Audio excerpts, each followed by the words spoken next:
cleared up the environment, and the stage has been set to bid farewell and to offer the final salute for a man who dedicated 4 decades of his life to the service of his country. We're talking about the late General Francis Ogolla, Chief of the Kenya Defence Forces, who will be laid to rest right here in Siaya County. The event, or rather the send-off ceremony, will take place here at Senator Obama Kogelo Primary School in Ngea Village, that is in Siaya County. And a lot is happening with the gates opened from as early as before 5 a.m. We were here just about a few minutes after 5 a.m. to be able to bring to you events and broadcast to you the events that will be taking place. But of course, among those who have graced this occasion is my guest who will be joining me in a short while, Charles Owino. He is the former spokesperson of the Kenya Police Service, as well as the chairperson of the KIMC Council. Thank you so much, Charles, for joining us. Karibu sana to TV 47. I would like to first, find out if you had an, personal interaction with the late General. Yes, it's true. I had personal interaction with the late General. I happened to have shared a class with him at the University of Nairobi. And at that time, he was still a colonel, and he was working at Nanyuki Air Base. And I was stationed at the police headquarters as the spokesperson. Equally, during that particular time, we were in the same class with Colonel Cyrus Oguna, who was so far retired and the former government spokesperson. Equally, we happened to have been born from the same sub-county. We are born here in Alego. This is where our parents come from. I later just moved to Ugenya, which is where I'm anchored and where I currently live, but I'm born from this sub-county. Many a times we meet down at home, we visit one another. Even after he became the CDF, we still visited one another, and we were personal friends. We were very, very close. And this is a very unfortunate incident because... Where were you when, you received the news of his passing? When I received the news of this passing, I was actually in Nairobi, and I'd had an appointment to meet the Minister for ICT, so I was at Teleposter. We were planning for a medical camp, which was supposed to have taken place yesterday in Siaya. So we had just gone to make our final arrangements for the medical camp. And then we got this information that the CDF had been involved in an incident of an aircraft crash. But it still came as rumors. We were not so sure. Equally, we were also getting information that he could have been dropped at Eldoret FTC at the training school. So we were hopeful. It was more of a dream. Even up to now, it's still like a dream. You can't imagine losing a very healthy person that we have been with in the previous week. And actually, they had just spoken with the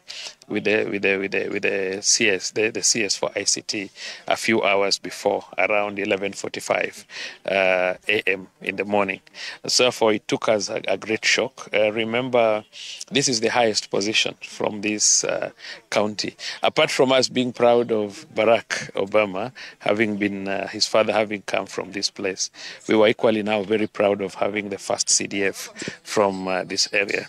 And Ogolla was not just a CDF, he was a very astute, humble, straightforward man, very diligent, very honest with himself, very humble, and led a very humble life. So it's a big shock for us, and I don't know how we'll come out of it. Yes, absolutely. He was your village mate, also classmate. You've shared moments together. Who was he as a person? I've just said Ogolla was a good human being. A man very good par excellence, no comparison. I would not sit here and Ogolla sits here and then we start comparing one another. He was very humble. Some of us have political traits. We are a bit, we can be a bit cagey at times and difficult. But Ogolla is what you saw: a very humble man, a very good man, always ready to help. I've personally lost. I've lost big. Ordinarily people just speak, but where on earth will I get an opportunity once more that I can call a CDF and picks my call and tells me, walk to my office? Yeah, I cannot call. I don't know the current CDF. I don't know him. I don't have a personal relationship. It's such a big pride. And there are so many other things that we thought we would do together. Remember, I'm still aspiring to be a governor of this county, and this would have been strong pillars behind me. So it means I've lost big time, and our sub-county, our county, our region, and even the country at large, because this was a very good man. And I thought he was going to reform the military even to higher heights. Anytime I met him, he talked about the welfare of his officers. We would discuss what best would you do for your people. He said, as a CDF, my duty is to ensure that my soldiers are comfortable, so that when I have soldiers deep in DRC Congo, he's not worried about his family in Kenya, he's not worried about his children, because he cannot fight if he's worried about his family and his children. And therefore, his number one consideration for the military was welfare of officers and nothing else. And I'm sure the military has lost a big deal. They have lost a CDF that was really, really, really close to them and wanted to be with them. And even what has happened, I can say that the CDF went to the front line, because some of these bandit-prone areas, you can consider them front line. It's very rare to find a person of his stature and nature taking such risks. But Ogolla was easy. The general was so easy. He believed in God. He took everything to work. And I'm sure he's proud wherever he is that he has done his best. And when you're a soldier and you choose to be a soldier, you die by the sword. His best was an aircraft. He was a jet fighter pilot. And he knew this. He died with his gun. He died with his aircraft that he knew most. And therefore, I'm sure he's proud from where he is. But we are happy that he has left behind for us children, a son, a daughter, and he has started getting grandchildren. I know he has not died.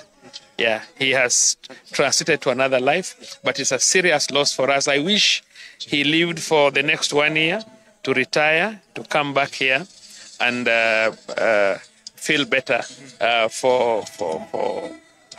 do well with himself and more so his family. I'm very sad for particularly his wife. It's a humble lady. And, at times when you marry from a community that is not within our community, you obviously see that loneliness coming in. But I know she's strong. They have a good base. She has always been here at home with us, and I'm sure she's going to cope, and with support of his son and his daughter, and she has good in-laws. We believe she'll get the requisite support, and hope that she'll be strong enough to survive the loss that she has gotten. Yes. What are some of, post, service as a CDF, post also your day-to-day activities? What are some of the projects that you had embarked, apart from, the event you've told us that was happened yesterday, among other activities that perhaps you had planned or you even have engaged together with in the past? What the CDF had planned to do was to improve on the social activities, maybe help in terms of developing a few institutions here and there. General went to Standard 1 up to Standard 6 in Nduru, just here, but then later joined his elder brother, who was a teacher in Homa Bay. He already gave them water in Homa Bay. He drilled for them water. The primary school where he sat his Standard 6 and 7 for his primary school certificate, he already gave them water. Down here in Nduru, he has tried to renovate classes for the school. He has also, you saw he's redone the church at home. And these are things he has just done under 1 year period that he has been in office. Equally, we had aligned a number of schools that we thought we would be able to renovate so that we could have. General believed in education. He believed education is an equalizer, and therefore we thought using his position and using our friends here and there, because I had started doing that on my own a few years back, but he thought that we would help in trying to renovate schools, renovate classrooms, and he was not just going to do it around here. And that is why you saw he was very passionate. I've heard people say, oh, what did the general go and what did he go doing in West Pokot in renovating schools? That is one of the major strategies of security. Some of those areas which are banditry prone areas are areas where you find many children are not going to school. So they become morans, then they get engaged in cattle rustling. So one of the major strategies for internal security and even military is that it's an internal security strategy, but now military will help in CSR, where they'll help in renovating schools, rebuilding schools, ensuring that we draw these morans from the public, bring them to school, transit them to other higher learning areas to ensure that we starve the communities with morans that they would be using to go and raid animals, to marry and to do what. So the biggest changer was that of schools. So what the general had gone to do in West Pokot was a task that forms part of security strategy, to do as many schools as possible, to give water to those regions, to ensure that many children go to school, especially the morans, starve them from the community. And that's a strategy. That's a social, it's a soft power for managing insecurity in some of these areas. So when you hear a member of parliament or somebody asking, why did the general have to go? General Ogolla was a hands-on man that really wanted things to work. That is why you could see every morning he would go to Langata Barracks to join the soldiers, to run with them, to sing with them, to give them the morale. Yeah. And he believed, I told you, he believed in welfare of military officers. And that is why you would find that on that particular day, he went to Baringo. From Baringo, he went to Kainuk in Turkana, then came to West Pokot, and finally, he was going to the training school, the military training school in Eldoret, to see the recruits who are training there. That shows you that he was a hands-on person. He had the welfare and the interest of the military with him. Yes. Absolutely. This is an event of its kind. He's the first general to die in office. What are some of the perhaps security protocols that we expect, apart from what we've seen earlier on? Having worked in the security sector, what are some of the things that perhaps Kenyans should expect to see? What I can say, sometimes accidents are inevitable. People die, even in commercial aircrafts. This is fate. That's how I can take it. And I cannot say that there was too much breach of protocol. Remember, General is a jet fighter pilot, and therefore he was at his best, and you could not, he could not doubt. And he has been the Air Force commander. He has been in charge of the training school. He has trained these pilots. He knows them. He understands them. I surely believe, just like Jesus died for our sins, God had a reason to take the general. But for us as a community, it's a very, very, very unfortunate thing. It's bad luck. I wouldn't talk of protocols. I wouldn't say that there was breach of protocol. I can say this is purely fate, and that is what God had decided. What about today? What do you expect to see in terms of, the military procedures and also involving the police? What are some of the, notable things that perhaps Kenyans should expect to see? This is a state funeral for the general, given that this is the second senior most person after the commander-in-chief. Yeah, and it's the head of military. So we just expect standard military procedures in terms of funeral. And you can see they're already forming up. Yes. Thank you so much, Charles, for